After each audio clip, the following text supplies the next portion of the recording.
Yes everyone, your boy Jibzy is back with another video. I'm going to show you guys how to dribble, and I'm not going to show you how to dribble in one video because there's a lot to talk about and a lot to show you. I'm going to be doing it in parts, so this is going to be part 1, and make sure to like the video as well, and if I get a lot of likes I'll definitely get to part 2 as soon as possible. Now everyone knows how bad dribbling is this year. Compared to last year was probably better. However, I'm gonna try to help you guys as much as possible with dribbling, and hopefully all of you should be much better. Now I'm going to give you some advice before we get started. Now the first advice is play styles. I'll explain the play styles that are very important for dribbling, especially for me. I do like to dribble a lot, and these play styles are going to be very important. Now the first play style is probably rapid. Now if you like to dribble with speed, for example, you're like an Mbappe, you like to use pace when you're dribbling, then definitely choose rapid 100%. However, if you're more of a I don't know, elegant type of dribbler, you don't like using pace, then definitely don't use rapid. The reason I'm saying this is because let's say there's a player in front of you, right, and there's like a really big distance. You obviously want to close the distance, but the thing is, if you go too fast, you're most likely just gonna run into him and he's gonna take the ball from you. However, if you don't have rapid, you're gonna basically slowly cover that distance, and at the same time when he's about to take the ball off you, you can basically just dribble past him, just dribble to the right or left or wherever. Now the next play style is technical. Now I feel like a lot of people don't understand exactly how technical works or when to use it. I would see a lot of people just using it wrong. I'll give you an example. A lot of people I see just go in a straight line, holding technical, thinking that's dribbling. That's not dribbling, and that's not how you use it. But this play style is very important, and I'll get into talking about it very soon, and I'll show you guys how to use it properly. Now the next play style is probably, in my opinion, the most important dribbling play style. A lot of people don't understand how important press proven is. A lot of people assume it's just to be strong on the ball so no one can take the ball off you. That's probably one of the uses for the play style. This play style basically keeps close control of the ball while dribbling at jog speed, and when I dribble I feel so much better having press proven on. The ball is basically on your feet at all times. It's actually very underrated. I never hear anyone talking about this play style. Now for the next play style, which is trickster. Now it's a good, I don't know, it's a good play style, but it's not really gonna be improving your dribbling at all. It's basically just there if you want to be just like a Ronaldinho, just abuse skill moves, unique ground skills. I don't know, that's exactly what the purpose of trickster is, but it's not going to be improving your dribbling at all. Now quick step is very similar to rapid. It depends on whether you are an elegant dribbler or you like to abuse pace when you're dribbling. It just depends on what type of player you are. If you're basically an Mbappe, go for quick step plus. If you're in between an Mbappe and maybe a pure elegant player, I would just leave it on normal quick step. And if you don't want to be explosive at all and you just want to be like a, I don't know, an Iniesta, then you don't need quick step at all. Now for first touch, I wouldn't really say it's important for dribbling. Don't get me wrong, it's a very good play style, but when I'm talking about a play style for dribbling, like the ball's on your feet and you're driving, it's not as important as press proven, technical, etc, etc. But actually there is something important about it, and it basically allows you to transition to dribbling faster. Obviously when you take a touch, I would say this play style is very important if you play in central positions such as striker or center mid, cam, because let's say the ball comes to you in the central positions, there are going to be a lot of players around you trying to take the ball off you as soon as you take that touch, and basically with first touch you can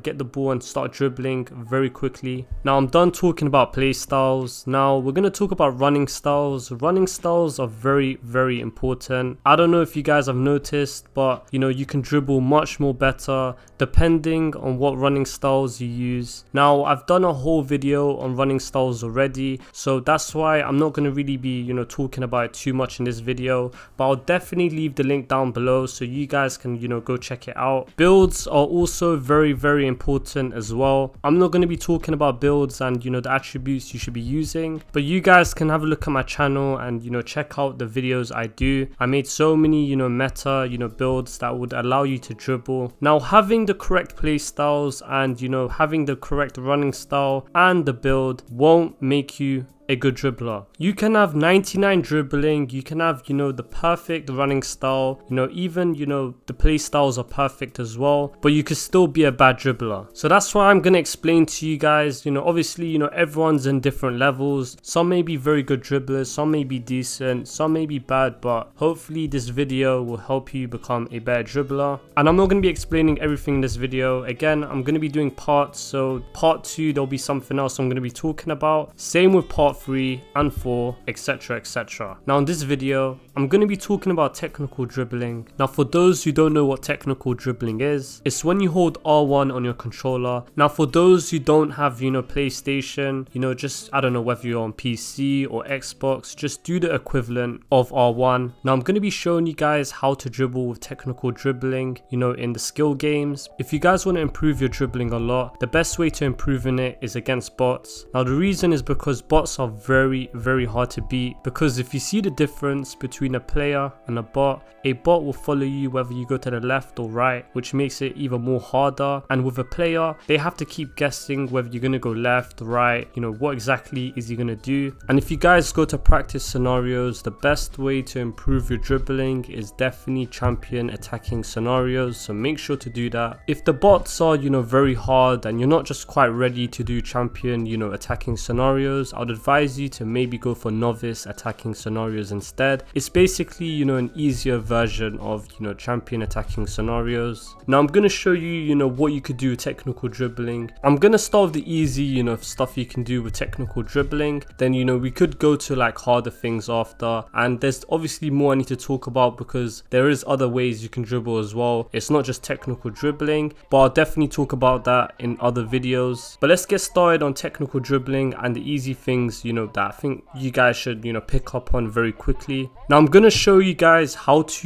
perfectly do a cut in and shoot, because a lot of people don't know how to do it perfectly while using technical dribbling. Now what you guys can see me doing here is literally just doing a whole cut in and just shooting, and I scored a goal. Now I'm gonna obviously keep playing the clip and slow it down so I can fully do a breakdown and explain each of these clips I'm showing to you and what exactly you need to do. Now you guys can see I'm holding R2 in the beginning because I have so much space. There's so much space on the right side. But as soon as I get close to the defender, I stop using pace completely. Now it's very simple. The reason why I stopped is because if you keep holding R2, because you're running with the ball, you're gonna have big touches instead of having small touches, and you're also in the perfect angle to basically cut inside and shoot. Also, there's something you should avoid. Never use technical dribbling like in a straight line, because when you do technical dribbling in a straight line, it looks very uncomfortable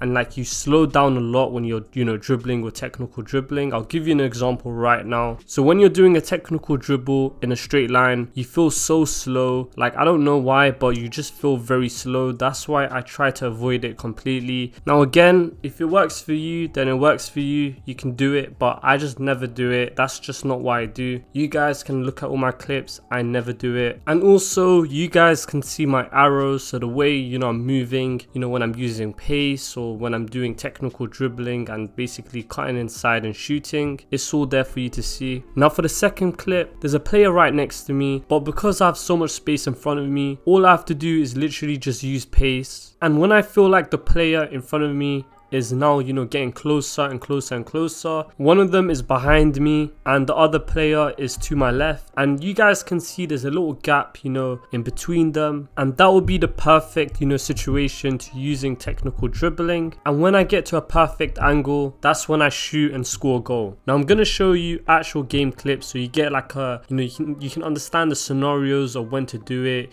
when to not do it. Now for scenario number 1, there's a bot player you know, kind of, you know, behind me, and there's actually a player as well who's also near me too. So in these type of situations, I try to look for gaps. So the bot that's behind me and the actual player, there's a gap between both of them, and for the actual player, he believes I'm just gonna go, you know, in a straight line and maybe cross it, or you know, something like that, and I try to make him believe I'm gonna do that. And when I see like a perfect, you know, opportunity, that is when I'm gonna do technical dribbling. And in this scenario, I'm not actually, you know, going for goal. I'm not trying to, you know, just cut in and shoot. I'm still, you know, going wide, but these sort of scenarios are perfect for technical dribbling. I also got a tip for you. After you do technical dribbling and you feel like you got enough space, you know, just hold R2 because you do get like a little speed boost. Now for the second scenario, this is another very good scenario to do technical dribbling. You know, I could either go to the right or the left, and there's a defender that's not too close to me as well, which makes it much more easier to do technical dribbling. So basically, I will do the same thing again. I'll use technical dribbling to basically cut inside and basically go to the central positions. And if you guys haven't noticed, after I do technical dribbling, you know, I'm just gonna hold R2 because I did mention, you know, before in the other scenario, you do get a speed boost. And now there's an actual, you know, player in front of me, you know, when I'm, you know, going to the central positions. And in this situation, all I'm doing is basically just using left stick dribbling a little bit, you know, to basically, you know, just, you know, stop him from getting the ball in front of me, because he thinks, you know, I'm just gonna run in a straight line, but you know, I can see him coming to me from, you know, the side. And after I saw that I had a chance to maybe, you know, go for goal, the shot was really bad, but you know, you guys get the idea with the technical dribbling. Now for the next scenario, again, I got so much space, so you don't do technical dribbling just yet. You know, you wait for the gap between you and the defender gets smaller, smaller and smaller. So just keep running with the ball in these type of situations. And when you start to feel like the defender is, you know, very close to you, and you feel like, you know, if you run any more, he's probably just going to take the ball off you. And this would be the best, you know, time to do technical dribbling. And once I've done it, look at the space I've created. And I'm going to be honest, you know, my assist was actually lucky. I don't know how, you know, he ended up getting that. You know, my decision making, you know, here was, you know, kind of dodgy. I should have maybe, you know, went for a finesse shot, or, you know, just passed it simple to the guy in front of me. But the cutting inside was a success. Now for this scenario, it's very hard to do a cut in and maybe shoot or pass using technical dribbling, because I got two bots, you know, covering, you know, the angle where I can do technical dribbling, and I got a actual centre back in between them. So the best advice I'll give to you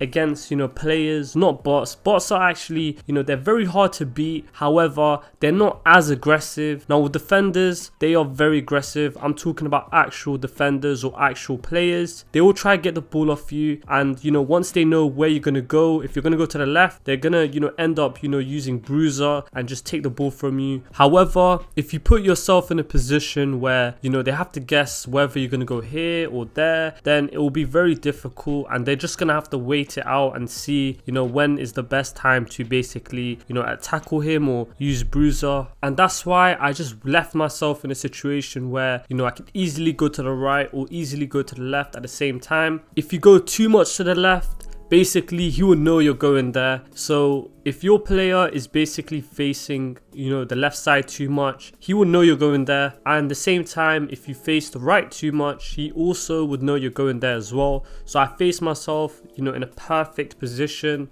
where I can go to either sides, you know, at any time. And the reason why I went to the left side rather than the right side is because I try to look at the defender's perspective or how he sees things. Not really the bots, because the bots are just, you know, they'll follow you wherever you go. So I see, you know, what is the easier option. I go to the left or I go to the right. The right is probably the easier option because, you know, that is where, you know, all my teammates are. You also, you know, get so much space. So in my head, I'm like, okay, I'm going to do the opposite of that because the defender thinks I'm probably just going to do the safe option. That's why in this angle, I do technical dribbling all the way around. And trust me, guys, it works. You can definitely do that as well. And if you look at the defender's body, he is still, you know, in the same position. You know, his body's more to the right. So that tells you, you know, he thought I was going to go to the right side. side and I basically bamboozled him. After I'm done with the technical dribble, you know, I stop doing technical dribbling and I just hold R2. Don't do technical dribbling for too long in a straight line, because again, you know, you don't get that speed boost anymore. You actually, you know, end up becoming slower and he will just take the ball off you.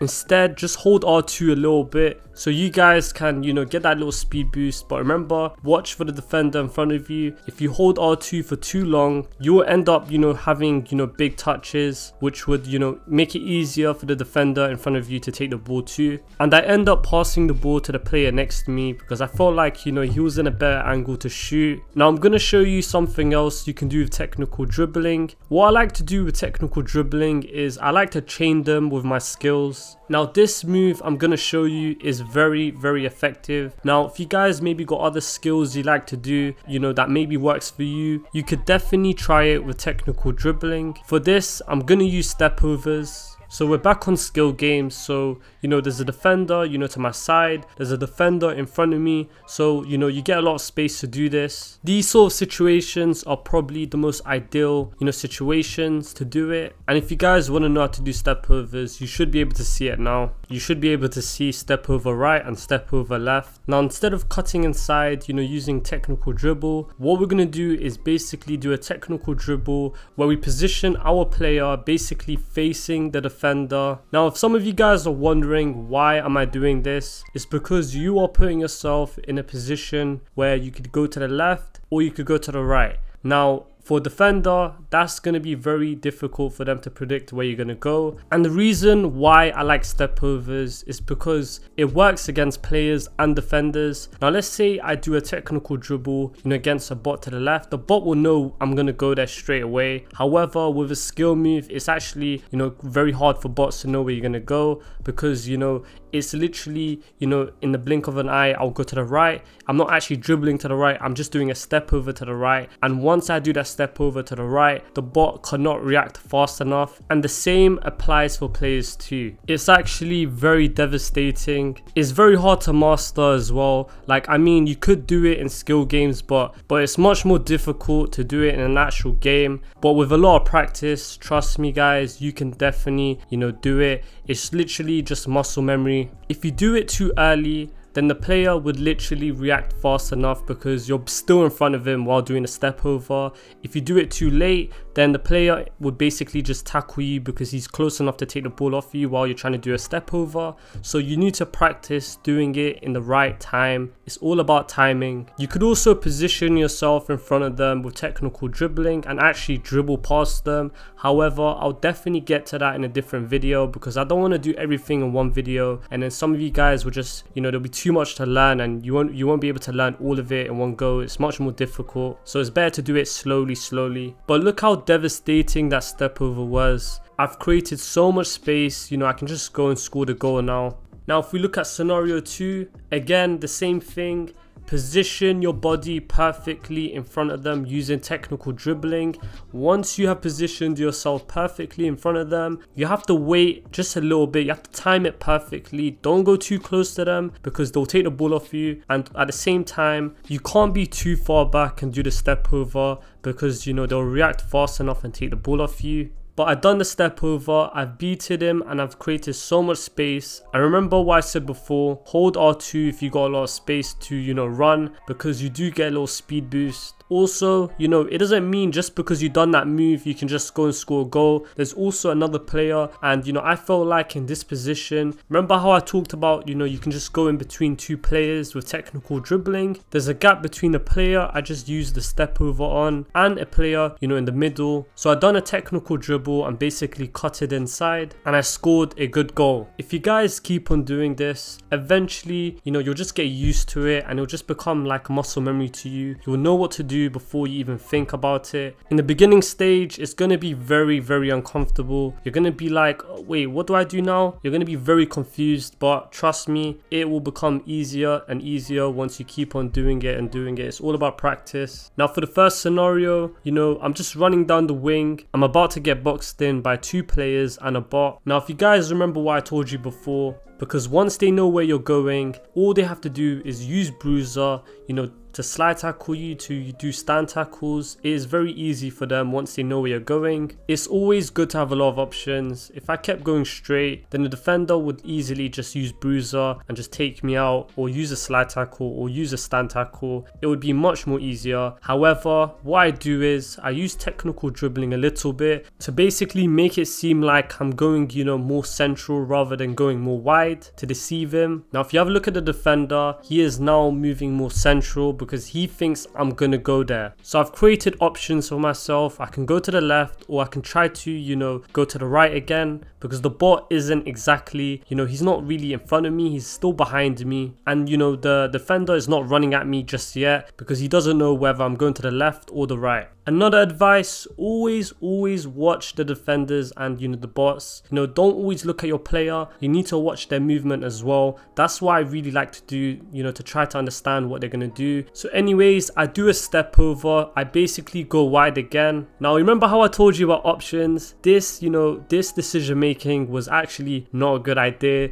You know, I think I should have went maybe more central in this situation, because now I'm going to be more and more boxed in. Look how the defender moves. Now he thinks I'm vulnerable now. However, I did use technical dribbling to go more on the right. So now he ends up tackling me, not the ball. But I still have the ball on my feet. And I've got a lot of space, you know, to run wide now, since, you know, the defender is now behind me and there's no one in front of me anymore. Now the other player is literally about to tackle me right now. So again, I use technical dribbling, so I can basically dribble more wide and he basically will miss, you know, the ball. But don't hold R1 for too long. You know, you can use R1 in a straight line, but I would avoid, you know, using it in a straight line for too long, because you'll lose that speed boost and you'll end up being very slow again. Now I did lose the ball eventually, and these players were very aggressive. They weren't letting me breathe one bit. Now for the next scenario, I have so much space, there's no players next to me, so I hold R2 a little bit, you know, to try, you know, get that little speed boost once I receive the ball on my feet. And with technical dribbling, you know, I try to position the ball again in front of the player. Now I'm not exactly in front of him, he's more to my right side. However, this is also very good as well. The bot doesn't know where you're going unless you move. However, I did stop moving because I'm just doing a step over, but I haven't done a step over, you know, to the direction I want to go just yet. So the bot is most likely going to position himself, you know, in front of you, you know, to take the ball. So what I do is basically just go to where he came from, which is the right side. You could also go to the left side as well and maybe do a finesse shot, but I just felt like the right was probably, you know, the best option, because there were a lot of players in the left side and I could, you know, get boxed in by a lot of players all around me. Now, it's not over next because we're not close to the goal. You know, the other player is also, you know, he's surrounded, so I can't just sweaty the ball. So you have to think, what do I do in this scenario? Do I just go more wide, or do I try to go central again? So what I do is very simple. You know, I use technical dribbling to basically cut inside. Technical dribbling basically will get you closer to the goal, and it will help you get into a good angle where you can just shoot and maybe score a goal. I did try go near post, but I felt like if I'd done a bit more power, I could have maybe scored it. And doing a finesse shot in that angle would have probably most likely got blocked, so I just tried go for near post. So yeah guys, that's it for the video. Hopefully you guys will become better dribblers after watching this video, and obviously with practice. If this video gets a lot of likes and you guys really felt like it helped you a lot, I'll definitely, you know, get straight to part 2 and part 3 and part 4 as soon as possible, because there is still a lot I need to show you. And also make sure to subscribe if you're new to my channel, and I'll catch you guys next time.